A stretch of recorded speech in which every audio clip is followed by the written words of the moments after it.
This beggar girl finds a millionaire being attacked by fugitives, but she comes up behind them and does something that shocks everyone. Leave a comment giving my story a score from 0 to 10. Your opinion is very important. And subscribe to my channel to support my work. I'm counting on your help. The scream sliced through the muggy air of the backwoods road like a razor. The little 4-year-old beggar girl, hidden behind thorny bushes, watched 5 desperate-looking men drag a sharply dressed man into the thicket. Her small fingers clutched a piece of stale bread she had found in the trash hours before, while her big eyes witnessed something her childish mind could barely comprehend. The man being dragged looked like a matinee idol, like one of those hunks she saw on the covers of discarded magazines in the streets. His dark hair was disheveled from the struggle, and his expensive suit contrasted starkly with the violence of the situation. He screamed desperately that they were going to kill him, his voice echoing through the dense vegetation. The girl recognized something in the scene. A specific tattoo on the arm of one of the men, a design of intertwined snakes that she had seen before. Her photographic memory, developed through months of surviving on the streets, captured every detail with frightening precision. It was the same mark she had seen on the arm of the man who used to visit her mom before she passed away. Moved by an instinct she didn't understand herself, the child emerged from her hiding place. Her bare feet carefully stepped on the dry branches as she approached the group. The men were so focused on their violence that they didn't see her coming. "I know you," she whispered, lightly touching the tattooed arm of the leader. Everyone stopped instantly. The silence that followed was absolute, broken only by the sound of the sharply dressed man's heavy breathing on the ground. The leader of the group looked down, his eyes meeting the girl's. There was something in that childish gaze that made him freeze. "You were with my mom," the child continued, her voice small but firm. "Before she left." Recognition hit the man like a lightning bolt. His hands trembled as he immediately released the millionaire, making urgent signals for the other men to back away. In seconds, the group disappeared among the trees, leaving only dust and confusion behind. The 30-year-old millionaire got up slowly, still in shock. His blue eyes studied the small figure before him, a child who appeared to be only 2 years old due to extreme frailty, but who had just saved him from a situation that could have ended tragically. Her clothes were dirty and torn, her hair tangled, but there was a natural dignity in her posture that impressed him. "How did you do that?" he asked, his voice still shaky. The girl just shrugged, as if she had done the most natural thing in the world. "They know me." During the following days, the millionaire took the child to his mansion in the big city. Initially, he thought it would only be a temporary gesture of gratitude, a way to repay the girl who had saved his life. His fortune, accumulated through investments in Wall Street stocks, allowed him to easily help a child in need. However, he quickly realized there was something extraordinary about that girl. She possessed a photographic memory that bordered on the supernatural. She could locate lost objects in the mansion with inexplicable precision, remembering details that adults forgot in minutes. When he lost a ring of sentimental value, she found it in a place where he was sure he had never put it. "How did you know it was there?" he asked, watching her return the ring carefully. "I remember everything," she replied simply, her big eyes reflecting a disturbing wisdom for her age. The millionaire's stepmother, a middle-aged woman who had been managing his affairs since he lost his wife 2 years ago, watched this new dynamic with growing discomfort. She had worked meticulously to become indispensable in his life, managing not only his investments and income, but also his most intimate personal aspects. The arrival of the child represented a threat she had not foreseen. She saw how the millionaire's eyes lit up when he interacted with the girl, a light she had not seen since before the tragedy that took his wife. This bothered her deeply. Subtly, she began to sabotage small moments. She forgot to prepare adequate meals for the child, created situations where the millionaire was too busy to spend time with her, and planted doubts about the wisdom of keeping a stranger in the house. "You really don't know anything about her past," she commented during business meetings. "It could be dangerous for your reputation." But the millionaire seemed increasingly attached to the girl. There was something in her that touched a part of his soul that he thought he had lost forever along with his wife. What none of them knew was that the child carried secrets that would soon shake all their lives. The family doctor adjusted his glasses as he examined the girl in his private office. At 60 years old, he had seen countless complex cases, but something about that child intrigued him deeply. His movements were precise and experienced, a result of decades caring for the city's elite, including the millionaire's late wife. "There's something unusual here," he murmured, observing the test results. The child had a rare condition that affected her physical growth, explaining why she appeared to be only 2 years old, despite being 4. However, neurological tests revealed something extraordinary. Her sensory abilities were heightened far beyond normal.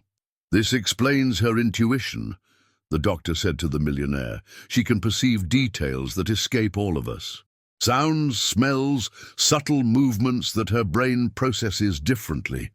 The millionaire watched the girl playing silently in the corner of the office, arranging toys in complex patterns that seemed to make sense only to her. In the 3 months since she had arrived at the mansion, he had developed a genuine paternal affection that surprised him. His investments in mutual funds and stocks always occupied his mind, but now he found himself constantly thinking about the child's well-being. However, his nights were tormented by increasingly intense nightmares about his dead wife. He dreamed of her walking through the corridors of the mansion, whispering words he couldn't understand. The strange thing was that since the girl's arrival, these dreams had become more vivid and disturbing. "She looks like her sometimes," he confided to the doctor in private, "in the gestures, in the way she tilts her head when she thinks. It's unsettling." The loyal secretary, a determined 40-year-old woman who had worked for the millionaire for a decade, had begun her own investigation into the child's past. Using her contacts and administrative skills, she uncovered disturbing clues about the girl's origin. During her discreet research, she found records of an underground shelter that operated disguised as a charitable institution. The children who passed through there disappeared from official records, being exploited by an organized network that profited from their suffering. The girl had lived in this environment before ending up on the streets. "Sir, I need to talk to you about something important," she said during a meeting about his financial applications. "It's about the girl." But before she could reveal her findings, they were interrupted by the arrival of the stepmother, who always seemed to appear at the most inconvenient moments. Meanwhile, the girl demonstrated behaviors that worried everyone in the house. She had an inexplicable fear of dark rooms and water, reacting with panic whenever she needed to take a bath. Her screams echoed through the mansion during these crises, leaving all the employees disturbed. The elderly gardener of the property, a simple man who lost his own granddaughter years ago, became the only one the child completely trusted. He worked in the extensive gardens of the mansion, creating landscapes that impressed visitors. But it was with the girl that he found his greatest joy.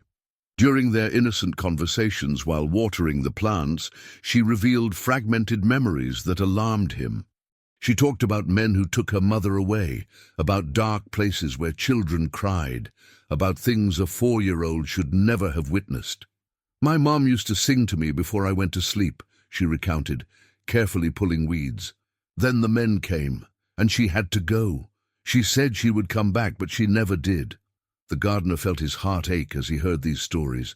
There was something in the child's words that sounded too true to be childish imagination. The secretary's investigation revealed a shocking connection. The 5 men who attacked the millionaire on the backwoods road were former employees of the exploitation network, fleeing an internal investigation that threatened to expose the entire operation. They weren't common criminals, but people who had discovered the truth about the organization and were trying to escape. Her mother didn't die, the secretary whispered on the phone with one of her contacts. She was forced to flee after discovering something compromising about the network. During the 4th month, an accident in the kitchen changed everything. The stepmother was preparing tea when the girl entered silently, as she usually did. Claiming she was startled, the woman spilled boiling water on the child's small hand. The screams of pain echoed through the mansion, bringing everyone running. The millionaire arrived first, finding the girl with her right hand badly burned, while the stepmother feigned despair and concern. "It was a terrible accident," she repeated, but something in her eyes didn't convince the gardener, who had arrived soon after. The millionaire's fury was instantaneous and intense. For the first time since he had known the stepmother, he questioned whether he could really trust her. The woman who had helped him overcome the loss of his wife, who managed his finances and took care of his business, suddenly seemed like a stranger. "How exactly did this happen?" he asked, his voice cold as he held the injured girl. The stepmother's explanation sounded rehearsed, full of unnecessary details that raised more suspicions. The family doctor, called to treat the injury, noted that the pattern of the burn was inconsistent with a casual accident. "This seems more deliberate," he murmured to the secretary when they were alone. "The way the water only hit the hand, the angle of the burn." That night, while the girl slept sedated due to the pain, the millionaire walked through the mansion, unable to rest. His doubts about the stepmother grew, and for the first time he began to question other accidents and coincidences that had happened in recent months. Outside, a figure watched the mansion in the shadows. Someone had finally found the child, and the events that would follow would shake the foundations of everything the millionaire believed he knew about his life. The family doctor made a decision that would change everything. After observing the suspicious injuries that the girl regularly presented, he decided to break professional secrecy and seek the secretary. He found her organizing documents in the office, her tense expression revealing that she also suspected something. "I need to talk to you about the child," he said, closing the door behind him. "These accidents aren't a coincidence." The secretary looked up from the papers, and at that moment they formed a secret alliance. Their discoveries about the girl's past, combined with the medical observations, painted a disturbing picture they could no longer ignore. "I discovered something about one of the men who attacked my boss," she revealed, her voice low. One of them was the girl's mother's brother. The revelation shocked the doctor. The attack on the backwoods road had not been a common kidnapping, but a desperate rescue attempt that went wrong. The man was trying to save his niece from a dangerous situation based on incorrect information about the millionaire's involvement in the criminal network. During these weeks, the girl's rare condition began to worsen drastically. Her fainting spells became frequent, and her weight loss worried everyone in the house. The millionaire, observing the decline of the child he had learned to love as a daughter, was forced to confront internal demons he had buried deeply. He himself had lost his parents as a child, growing up in a cold, institutional environment that taught him not to get attached to anyone. When he met his wife, for the first time, he allowed himself to truly love. Her passing devastated him so much that he swore never to allow himself that vulnerability again. Now, seeing the girl fade before his eyes, he realized that all those emotional walls were crumbling. His investments in Bitcoin and cryptocurrencies, which once excited him, seemed insignificant compared to the child's well-being. "I can't lose her too," he murmured alone in his office, watching her play weakly in the garden. The secretary continued her investigations and made a discovery that shook her convictions about everything she thought she knew. The millionaire's wife had not suffered a fatal accident as everyone believed. The evidence pointed to something much more sinister involving the stepmother herself. During the 5th month, events accelerated frighteningly. The gardener, who had become the girl's confidant, began to suspect the stepmother's true intentions. His careful observations revealed patterns of behavior that alarmed him. He decided to confront her directly one afternoon when he found her in the kitchen, preparing what she claimed was medicine for the child. "This girl has been getting sicker since she arrived here," he said, his experienced eyes fixed on her face. The stepmother smiled coldly. "Street children carry diseases, it's natural." But the gardener noticed how she handled the medications, adding substances that were not part of the prescription. That night, he began to feel ill after eating the meal she had prepared especially for him. During the following days, his condition worsened mysteriously. Nausea, dizziness, and extreme weakness forced him to be hospitalized. The doctors at the hospital couldn't identify the cause of his sudden illness, but the secretary and the family doctor began to connect the dots. "She's eliminating anyone who can expose her," the secretary whispered to the doctor during a visit to the hospital. Meanwhile, the girl began to have vivid nightmares that made her wake up screaming in the middle of the night. Her repressed memories were returning, bringing to the surface traumatic events that her childish mind had blocked as a protective mechanism. "I saw," she repeated between sobs, clinging to the millionaire during one of these nightly crises. "I saw the pretty lady falling." The millionaire felt a chill run down his spine. The pretty lady could only be his wife, and the girl was describing her passing with details that a child shouldn't know. The secretary's investigation revealed that the girl had witnessed the crime against the millionaire's wife 2 years ago, when she was still living on the streets with her mother. The trauma had been so intense that her mind blocked the memory. But now, feeling safe in the mansion, the memories were beginning to emerge. She was in the garden of the old house, the secretary discovered through neglected police records. A 2-year-old was seen in the area on the night of the tragedy, but she was never identified. During the 6th week, the girl's health deteriorated so much that the family doctor decided to do more detailed tests. What he discovered horrified him. She was being systematically poisoned through adulterated medications. "Someone is trying to kill her," he told the millionaire, the test results trembling in his hands.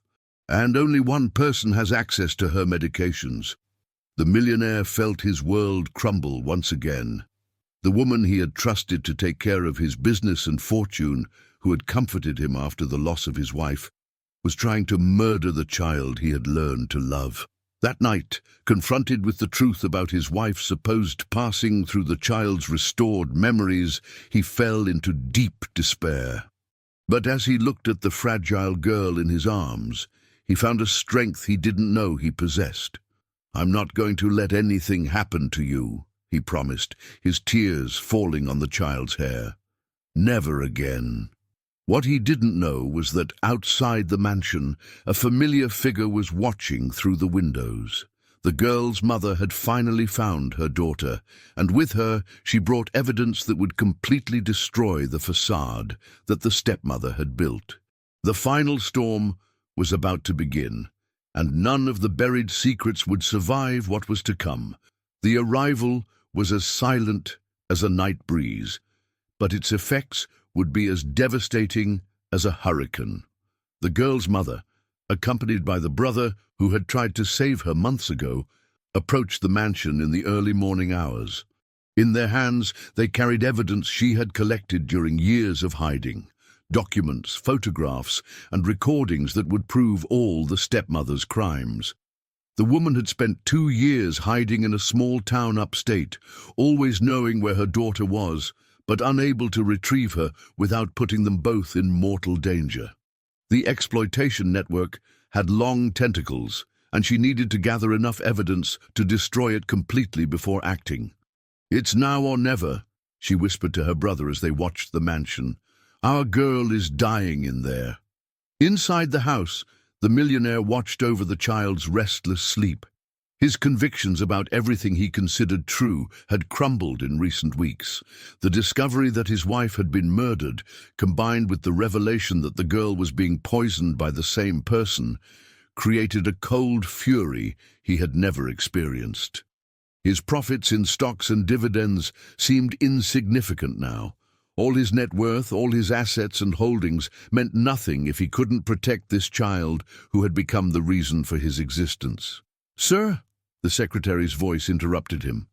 She had entered the room silently, her face pale. "There are people outside. They say they've come to get the girl." The millionaire's heart raced, but before he could respond, the front door opened. The stepmother had arrived home from one of her nightly outings, and the sound of unfamiliar voices immediately alerted her. The final confrontation took place in the main living room of the mansion. The girl's mother entered first, her eyes searching desperately for her daughter. When she saw the millionaire coming down the stairs, carrying the fragile child in his arms, tears began to stream down her face. "My little one," she whispered, reaching out her arms. The girl looked up, and even in her weakened state immediately recognized the voice that sang lullabies in her most distant memories. "Mommy," she murmured, her voice weak but full of hope. The stepmother entered the room at that moment, and her expression changed instantly at the sight before her. "Who are these people?" she demanded, trying to maintain her composure. "How did they get into my house?" "Our house," the mother's brother corrected, showing the documents he was carrying. "And we have evidence of all your crimes." What followed was a devastating revelation. The girl's mother presented irrefutable proof that the stepmother had not only murdered the millionaire's wife out of jealousy and ambition, but was also an integral part of the child exploitation network. She had used her position to facilitate criminal operations, laundering money through the millionaire's investments. "You used my funds to finance this organization," the millionaire said, his voice trembling with contained rage. "My own capital was used to hurt children." The photographs showed the stepmother in meetings with leaders of the network. The recordings revealed conversations where she planned not only the elimination of the wife, but also how to manipulate the millionaire for her own ends. The poison used on the girl was the same that had caused the supposed illness that took his wife. "Everything you told me about the accident was a lie," he continued, each word loaded with pain and betrayal. The stepmother, seeing herself cornered, attempted one last desperate move. "You don't understand," she screamed. "I did everything for you. That woman was holding you back, preventing you from reaching your true potential, and this child is just another obstacle." But her words sealed her fate. The house's own employees, who had witnessed months of subtle cruelty against the girl, stood against her. The family doctor, called urgently, confirmed that he had medical evidence of systematic poisoning. When the authorities arrived, alerted by the secretary, they found not only a confessed criminal, but an entire network of corruption that extended far beyond the mansion. The stepmother, desperate and with no way out, tried to flee through the gardens, but was captured by the gardener, who, even ill, had insisted on being present to protect the girl. In the days that followed, the true healing began. The appropriate treatment for the girl's condition, fully funded by the repentant millionaire, combined with non-adulterated medications, resulted in a rapid and significant improvement in her health. But the deepest healing came through love. The reconstituted family, the millionaire, the girl, her mother, and the protective uncle, established a new routine of mutual healing.